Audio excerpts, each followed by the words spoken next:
A história da Páscoa que nós pudemos ver cantada aqui, na verdade começa muito antes, no livro de Isaías, capítulo 53. Nós vamos ver aquilo que o profeta disse muito tempo, muitos séculos antes de Jesus surgir na terra de Judá. Versículo 5 nos diz: mas ele foi transpassado por causa das nossas transgressões, foi esmagado por causa de nossas iniquidades. O castigo que nos trouxe paz estava sobre ele, e pelas suas feridas fomos curados. Todos nós, tal qual ovelhas, nos desviamos, cada um de nós se voltou para o seu próprio caminho, e o Senhor fez cair sobre ele a iniquidade de todos nós. Quando nós ouvimos o que a palavra de Deus nos fala sobre Jesus, sobre a Páscoa, essa realidade de hoje, o dia da ressurreição, que é referência para mais de 2 bilhões de pessoas no mundo, a gente fica pensando e refletindo, tentando entender o que isso tem diretamente com a nossa vida prática, a nossa vida do dia a dia, qual é o significado, qual é o sentido disso para nós.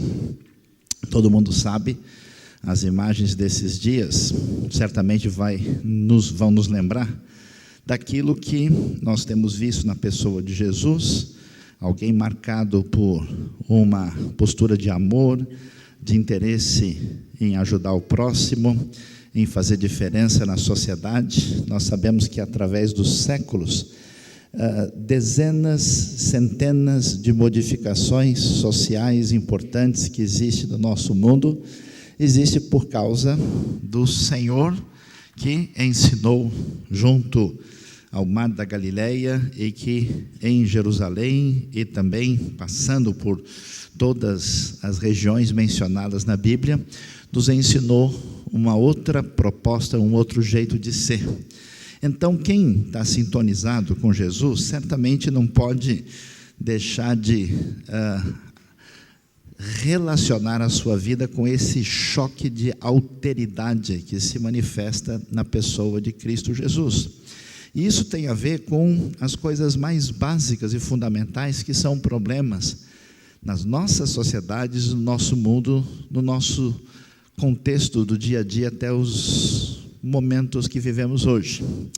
Mas essa realidade de Jesus não vai significar, conforme muita gente imagina, que Jesus seria simplesmente um reformador social, uma pessoa que veio a ser uma espécie de líder político, de líder que veio nos dar ideia de como é que a gente pode conviver melhor, uma espécie de Mahatma Gandhi do primeiro século, uma pessoa que queria ter um impacto na relação entre as pessoas. Na verdade, o maior problema que existe dentro do contexto do ser humano é o significado da sua vida. Qual é a razão de ser? Por que nós morremos? Qual é a razão da nossa existência? E chega a ser impressionante observar que mesmo na nossa sociedade, que hoje pode representar o ápice do desenvolvimento da civilização, do ponto de vista tecnológico, se nós olharmos, por exemplo, para as nossas últimas 4, 5 décadas, é impressionante o que a educação, a formação, o desenvolvimento científico e até mesmo tecnológico e até em outras áreas do conhecimento tem permitido ao ser humano desfrutar. No entanto, a nossa sociedade continua vazia de significado. As pessoas perguntam-se qual é a razão de ser da vida. Tantas pessoas de sucesso interrompem a sua vida, entram numa relação de ruptura com o mundo, consigo mesmo. Estamos na época onde o consumo de tóxicos, de drogas e de outras vias de escape com a sociedade, com o mundo, faz parte do cotidiano do nosso dia a dia. Então, existe uma realidade de vazio que é a história do amor de Deus trazida ao mundo, manifestada na pessoa de Jesus. As páginas de ensinamento da Bíblia vão nos mostrar com clareza que Deus nos ama e que a razão de ser como criatura de Deus, como indivíduos que foram feitos à sua imagem e semelhança, só tem um caminho de retorno para o Senhor, abrindo a sua vida, abrindo o seu coração para essa realidade que se manifesta na pessoa bendita de Cristo Jesus, que nós hoje comemoramos na sua ressurreição. Eu nunca vou poder me esquecer, eu tinha apenas 10 anos de idade, e eu conheci lá um senhor que, parente da nossa família, o senhor José Barreto, no interior de São Paulo, alguém que tinha muitas propriedades, que tinha uma vida de bastante estabilidade, mas que no decorrer da falta de significado da vida, logo se encontrou com problemas na sua relação com vícios, noites jogando, noites em desencontro com a vida. E diferentemente da maioria daqueles que eu conhecia, ligados à família diretamente por parentesco ou amizade, eu nunca me esqueço, aos 10 anos de idade, quando eu vi aquele senhor com uma vida diferente, com um olhar diferente, com uma convicção no coração, tentando dizer a todos que o poder da morte e ressurreição de Jesus tinha atingido a sua vida. Ainda hoje, a sua imagem está na minha mente, e como ele vivia me impactou desde aquele momento. Mas uma outra questão, ainda talvez mais pertinente, tem a ver com a nossa vida e que marca a nossa realidade em todos os sentidos. Existe um desejo no ser humano. Existe uma espécie de convicção interna de que nós deveríamos fazer as coisas em conformidade com aquilo que é correto, que é aquilo que é decisão do nosso Criador. Era isso que levava a gente, quando criança, a encapar o caderno bonito. Era isso que levava a gente a fazer um desenho, e quando o negócio não estava bom, a gente amoçava e jogava fora e queria fazer tudo de novo. É isso que marca a nossa interioridade, ao ponto de que, quando nós reagimos com irritação, quando nós estamos em desacordo conosco mesmos e a nossa situação interna entra num desalinhamento forte, quase sempre a gente vai perceber que existe uma frustração, uma decepção conosco mesmo por causa dos nossos pecados, dos nossos erros, das nossas imperfeições, dos nossos problemas morais, dos nossos problemas na nossa relação ética.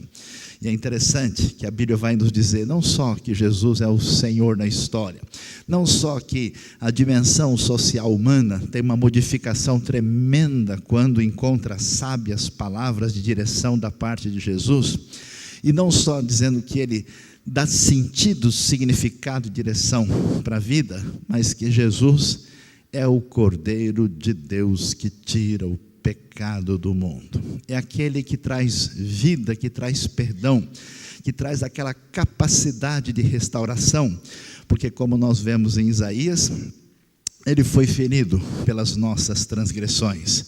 Não é possível viver a vida na dimensão que a maioria das pessoas tem vivido, numa relação difícil consigo mesmas, tendo seus próprios problemas e simplesmente varrendo esses problemas para debaixo do tapete, vivendo uma vida de superficialidade, num desencontro interno, entrando nessa indústria de alienação que marca a nossa sociedade hoje. Esse caminho não leva a lugar nenhum.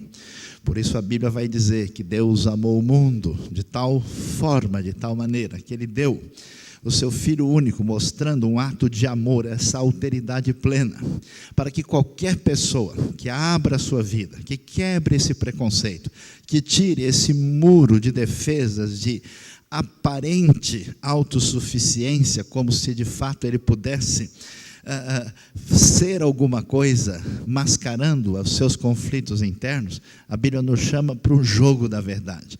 A Bíblia nos convida para essa atitude de franqueza, de que temos necessidades morais, necessidades diante do nosso Criador, que se manifesta como solução da parte de Deus na pessoa de Cristo Jesus. E todo aquele que nele crê recebe o perdão dos pecados.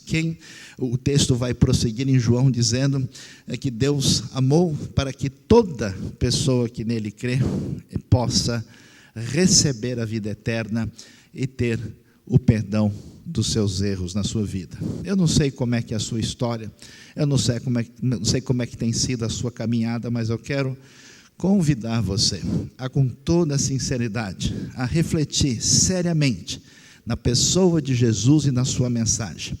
Abrir a sua mente, abrir o seu coração e conhecer esse Jesus que nos conduz a uma vida como seus discípulos de alteridade, de fazer do mundo um lugar melhor pela prática das virtudes que fazem parte da sua caminhada conosco. Esse Jesus que dá sentido à vida, que nos direciona da maneira que o nosso coração, consciente ou inconscientemente, deseja.